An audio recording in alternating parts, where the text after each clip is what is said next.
The first time I saw blood spill across the wet New York pavement, it wasn't in a movie, it was 3 feet from my shoes.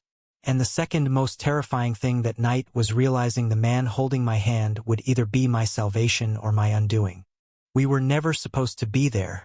Tyler had dragged me out for a late-night coffee run after my shift at the bookstore, swearing the little place near 8th Avenue served life-changing mochas. I should have said no. But Tyler had this way of looking at me like the whole city was just background noise and I was the only thing in focus. So I followed him.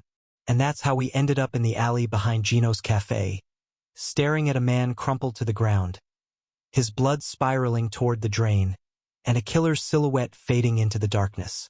I felt Tyler's grip tighten on my wrist. "Don't move," he whispered, his breath quick and shallow. I didn't. We just stood there, frozen, while sirens wailed somewhere far away. Tyler wasn't my boyfriend, not yet. He was my roommate's cousin, crashing with us for a couple weeks that had turned into months. He was charming, reckless, and maddeningly hard to read. The kind of guy who'd skip rent but bring home flowers because the kitchen looked sad. I'd been careful not to fall for him. I'd been failing miserably. But that night changed everything. By the time the police showed up, the killer was gone. We gave our statements, but I saw the look the detective gave us, 2 young guys in the wrong place at the wrong time. No real protection, easy targets. Tyler noticed it too. "Pack a bag," he told me the second we stepped out of the station. "We can't stay at your place." "Why?" I asked, heart still hammering. "Because," he said, glancing over his shoulder, "whoever did this saw us, and they're not going to let us testify." We ended up at a rundown motel in Queens, its neon sign buzzing like an anxious heartbeat. The room smelled faintly of cigarettes, the bedspread was older than both of us, and the lock on the door looked like it had been picked more than once. Still, it was shelter. That first night, neither of us slept. Tyler paced the room, chain-drinking gas station coffee, muttering about possible escape routes.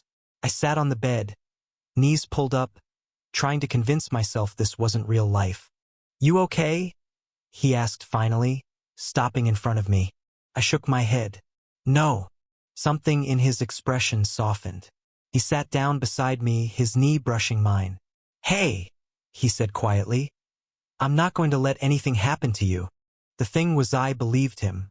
Even though I barely knew if he could pay for the next night's room, I believed him. Days blurred together. We moved between cheap motels, used burner phones, kept our heads down.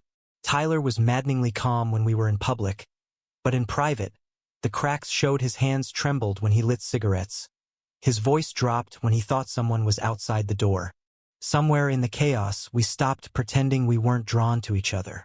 It happened in the middle of an argument about where to go next. I was frustrated, scared, and sick of hiding. "You don't get to make every decision for me," I snapped. "I'm trying to keep you alive," he shot back, stepping closer. "You're not my..." The words caught in my throat because I wanted to say boyfriend but didn't know if I had the right.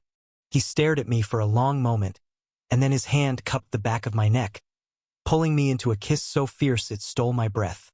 And suddenly, the world outside didn't matter, just the feel of him, the way his heart pounded against mine, the way every part of me screamed yes. We weren't safe. Not yet. There were moments when we'd be walking down the street and Tyler's hand would clamp on my arm, pulling me into a doorway until a certain car passed. Nights when I'd wake to find him sitting by the window, eyes scanning the parking lot like a soldier in hostile territory. Then came the night we almost didn't make it. We'd taken refuge in a friend's loft in Brooklyn. It was the first real bed I'd slept in for weeks. Around 3 a.m., the door splintered under a heavy kick. Tyler shoved me toward the fire escape without hesitation. We scrambled down the icy metal stairs, the sound of boots pounding behind us. By the time we hit the street, my lungs were burning.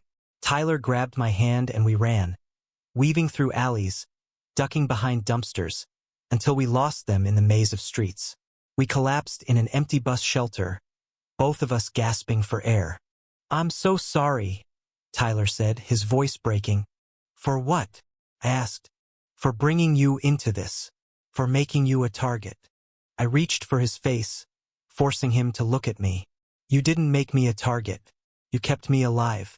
And I'm not going anywhere without you. The trial came faster than we expected. The police caught the Kill-era low-level enforcer for a crime ring. We testified under heavy guard, our hands brushing on the table, a silent promise passing between us.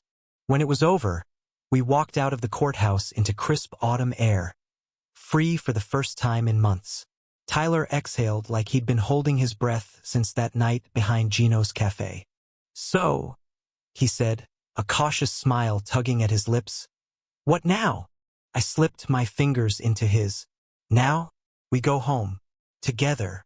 And we did. For the first time, home wasn't an address, it was the warmth of his shoulder against mine. The steady beat of his heart under my cheek. The quiet certainty that whatever came next, we'd face it side by side. Thank you for listening.